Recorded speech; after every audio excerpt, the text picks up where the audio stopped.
उनको सेफ्टी देना किसकी जिम्मेदारी है? तो कैंडल मार्च निकालने से कुछ नहीं होता है, ना माने तो उसकी बंदूक से ही उसके सर पर गोली मार। नमस्कार, आपका मेरे YouTube चैनल में स्वागत है। मैं, आप और ये पूरा देश जानता है कि जम्मू कश्मीर के पहलगाम में एक बार फिर आतंकवाद ने अपना खौफनाक चेहरा दिखाया है।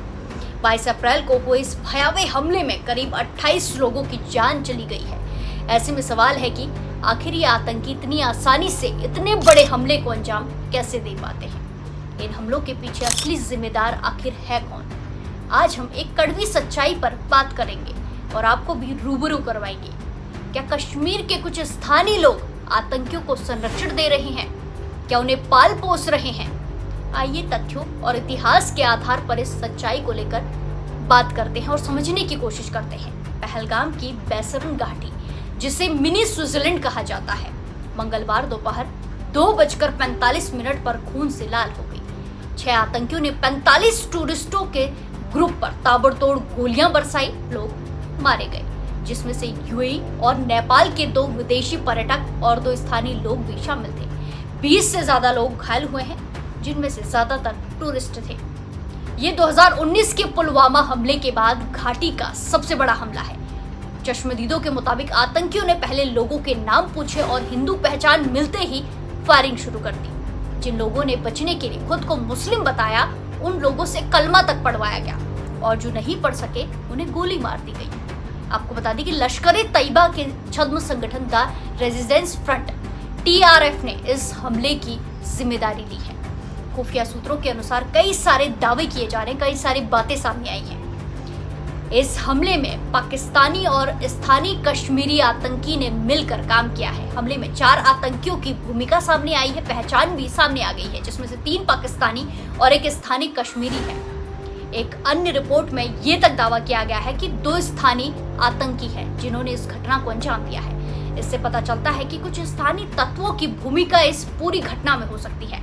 एक्स पर कई सारे पोस्ट किए जा रहे हैं और दावे किए जा रहे हैं कि कश्मीर में कुछ स्थानीय लोग आतंकियों को लॉजिस्टिक सपोर्ट और जैसे आवास, भोजन और यहाँ तक कि रेकी में तक मदद कर रहे हैं। खुफिया सूत्रों ने बताया कि आतंकियों ने स्थानीय ओवरग्राउंड वर्कर्स की मदद से इलाके की रेकी की। 2 स्थानीय आतंकी आदिल और आसिफ बिजबिहरा और सराल से थे। ऐसे में वहां के लोगों पर शक ना किया जाए तो सवाल है, बिना स्थानीय मदद के क्या इतने बड़े हमले संभव हैं? खुफिया एजेंसी का मानना है कि आतंकी स्थानीय नेटवर्क की मदद से गाड़ियों और हथियारों का इंतजाम करते हैं। पहलगाम हमले में भी 1 से ज्यादा गाड़ी का इस्तेमाल हुआ। अब एक और सवाल, अगर स्थानीय लोग आतंकियों का साथ नहीं देते हैं तो क्या ये हमले इतने अच्छे से हो सकते हैं, इतने सुनियोजित तरीके से, इतनी आसानी से? आतंकियों का AK-47 और बॉडी कैम से लैस होना, धर्म पूछकर निशाना बनाना, गोलियां चलाना और फिर जंगल में आसानी से भाग जाना, ये साफ दिखाता है कि आतंकियों को इलाके की गहरी जानकारी थी। पहलगाम के बैसरन घाटी में 5 से 6 आतंकियों ने इलाके की पहले से रेकी की थी। बैसरन जैसे पर्यटक स्थल जहां सुरक्षा व्यवस्था कम थी और मोबाइल नेटवर्क सीमित था, लिमिटेड था, ऐसी जगहों को निशाना बनाने के लिए सटीक जानकारी की जरूरत होती है। तो ऐसे में स्थानीय लोग चाहे जबरन, डर या फिर किसी लालच से ऐसी जानकारी दे सकते हैं। कुछ एक्स पोस्ट में दावा किया गया है कि स्थानीय व्यक्तियों जैसे कि मोहम्मद आदिल और मोहम्मद आसिफ ने रेकी में मदद की। हालांकि ये जानकारी खुफिया सूत्रों पर आधारित है और इसकी स्वतंत्र पुष्टि नहीं हुई है।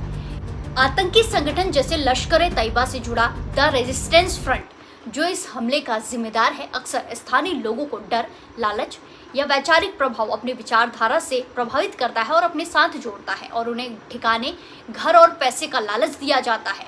चलो इन सारी बातों को किनारे करते हैं, नकार देते हैं, ये सारी बातें गलत हैं। तो उसके बाद, हमले के बाद वहाँ के लोगों के बयान सामने आए हैं। उनका कहना है कि टूरिस्टों को बचाने की जिम्मेदारी उनकी नहीं है। तो आपको बता दूं, अगर आपके घर में कोई मेहमान आएगा तो उसकी सुरक्षा की जिम्मेदारी आपकी पहले है।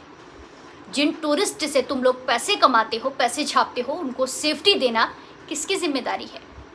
इसी के साथ पहलगाम हमले के बाद स्थानीय लोग कैंडल मार्च निकाल रहे हैं, हमले की निंदा कर रहे हैं। लेकिन बता दूं, कैंडल मार्च निकालने से कुछ नहीं होगा।